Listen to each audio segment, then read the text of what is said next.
you tend to just forget about the problem. You're not really dealing with it. You just forget about it and hope it goes away. And then the next day it's still there. Like, what's up, girl? What's up, everybody? Welcome back. We are on part 3 of our Finding Peace journey. If you have tuned in for this long, I'm really happy that you are trusting me with finding your peace, finding your happiness. It really, really means a lot that you take the time out to listen to what I have to say. And I really, genuinely, truly hope that it's helping. Now we're going to get into part 3. Part 3 is about eliminating negative ways of coping. And that is so important because for me, especially, if you know, I stopped drinking because that was a very unhealthy coping mechanism. So the problem with using unhealthy coping mechanism is because you're not actually going inside yourself, doing the internal work. You're just searching for a temporary fix, a temporary cure. And then whenever that high comes down or that vibe comes down, you're right back to square one. So you felt good temporarily, and usually you're feeling even worse than you were before. And I'm using the example for me for drinking because if you've been around, that's been my coping mechanism for like ever. And when I stopped, I went through a really like crazy depressive bout, and it was like something was on me and I couldn't shake it up. And I was already doing the work. And I told you, whenever you start doing the work to find true peace, true happiness, you're going to have the battles. But I had already made up my mind. And by that time, it had been like a month or two. And I could not drink. And I wanted to drink so bad because that's how back then that I used to make myself feel better. The way alcohol works on your brain, it gives you all these level of high, high, high. And then when you come back, you actually feel worse. Me not drinking, it was kind of like, all right, so you can't ignore it. You can't just drown out your pain with alcohol. Like, you really got to get in there, figure out what's going on, and do the work and make yourself naturally feel better. Find things to better occupy your time and find better things to do when you're really like just super frustrated. Drinking may not be your problem. And I'm not saying don't ever drink ever because that's not realistic. It's realistic for me because I just had a very, very toxic relationship with alcohol. So that's not on my list of things to do. It could be something as simple as stepping outside your marriage. If you're upset with your partner and you got this little sweet young tenderoni over here and you're like, you know what? I'm gonna just go do something with her or go out with her or anything. And it feels good in that moment. But then usually if you have a piece of consciousness, once you come back, you feel worse. You're unhappy in your relationship, and instead of trying to fix it or leaving, which is always an option, instead of doing that, you stepped outside of your marriage to be with this person. And yes, in that moment, you were happy, you were great, but now you got that on your conscience, and it's going to eat at you, eat at you, eat at you until you either confess or it's found out and you're back at square one and you're alone or you're unhappy because you just didn't take the time to talk to your partner about what's making you unhappy. Or if you did and things aren't changing, you didn't leave. And I don't care what anybody says, you can always leave. There's nothing that should be holding you back if you're unhappy, especially if you're just going to cheat anyway. Like, the math don't math. And it doesn't have to be something as drastic as drinking or cheating on your partner. It could be something as people love comfort food, and it could be something like overeating. I look at some people who have gotten like massively, massively overweight, and it was because they were upset about something or their heart was broken and they found comfort in food.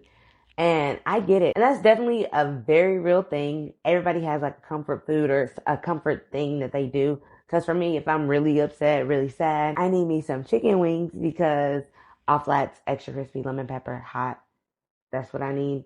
Just so we're clear. If I'm upset or I'm feeling bad, I'm going to go get chicken wings or I'm going to go get Mexican food. Like, those are just my feel good foods. Even on my fitness journey, like, sometimes it just be like that, especially lately. I need to find comfort in things. If I was going every single day, multiple times a day, getting these things that aren't good for my body, that's when it becomes an unhealthy habit for coping. If it's something you start doing every day, eating a gallon of ice cream every day, like, that is an unhealthy coping habit. Because again, you're going to feel happy in that moment. At that very moment, it's going to bring you happiness. I'm not saying it's not. It's definitely going to bring you happiness. The problem is the later effects. Like for me, I really can't have a lot of like high sugar items because sugar is inflammatory and it causes my RA to go into a flare. So yes, it felt good. I felt great. I felt better in that moment. But then over the next couple of days, then I'm going to have issues with my RA. I'm going to be flared up. I'm going to be in a lot more pain. And it doesn't have to be like a medical condition, but let's say you're less focused, you're more angry because sugar does have effects on your brain like that as well. You're sluggish, you don't want to move, you're not motivated. And that a lot of that comes from sugar and how you eat because our body needs good fuel to keep going. Sugar is not good for you. It's like natural sugars, yes, but these artificial sugars and people talk about red 40 and dye and all that. There's a reason because it's not good for your body. So, but if you're going and using all these things all the time to cope, it's not going to be a good thing for you overall. It's just not. You have to find healthier coping mechanisms because you're not going to always be able to run to the bottle, or you're not going to be always able to run and find somebody else to bring you that happiness. You're not always going to be able to eat a gallon of ice cream every single day. Whenever I was using alcohol for a coping mechanism, like it was bad. I was waking up drunk, super just drained the next day, fighting a hangover the next day, on the toilet like a crazy person the next day. Like I felt worse, and on top of whatever else I was dealing with. So now I got all these side effects from drinking too much, and then I still have to deal with the situation that made me start drinking in the first place. It seems good in that moment, but it's never going to bring you a true joy or true happiness. That is temporary. You got to find something with longevity, especially like if you get upset in the morning or triggered in the morning, like you got a whole day, you just gonna be drinking all day, and what if you have to go to work? You're gonna take a couple shots before work, like you got to think about stuff like that. A lot of times with these coping mechanisms, you tend to just forget about the problem. You're not really dealing with it. You just forget about it and hope it goes away. And then the next day it's still there. Like, what's up, girl? You just have to figure out ways to deal with your reality. You can't drink the pain away. You can't cheat the pain away. You can't eat the pain away. Like, you have to go in, do the work, and figure out what can you do to cope with things. Being able to soberly deal with your problems or deal with your problems head on without doing something that you're going to regret, because you usually regret what you're doing in that moment, but you're not thinking in that moment. You're just searching like, okay, this made me feel good. I'm good with this. But you usually end up regretting it also. So you just have to really sit down and figure out, what can I do or how can I deal with this in the appropriate way instead of trying to drown them out or ignore them. Problems don't usually go away by themselves. They just don't. It's unfortunate, but you have to fix it. Whatever you're battling with internally, with your spouse, with your kids, it's something that you have to go in and actually deal with it. I know I've talked about meditation before, exercise, going for a walk. You have to figure out ways that help you cope in the healthy way. You can't escape reality. And that's the thing. When you figure out how to learn and deal with problems appropriately, it's going to lead to less unhealthy things that make you feel worse over time and disrupt your inner peace over time. I know this video was really short, but it's just really kind of straight to the point. You got to figure out better ways to cope versus running to a bottle, stepping outside of your home, pillow talking to somebody else. I'm always going to use my meditation, my journaling to really help me cope. If there's just an energy that I need to get off of me, I'm going to sage myself, my home, my daughter.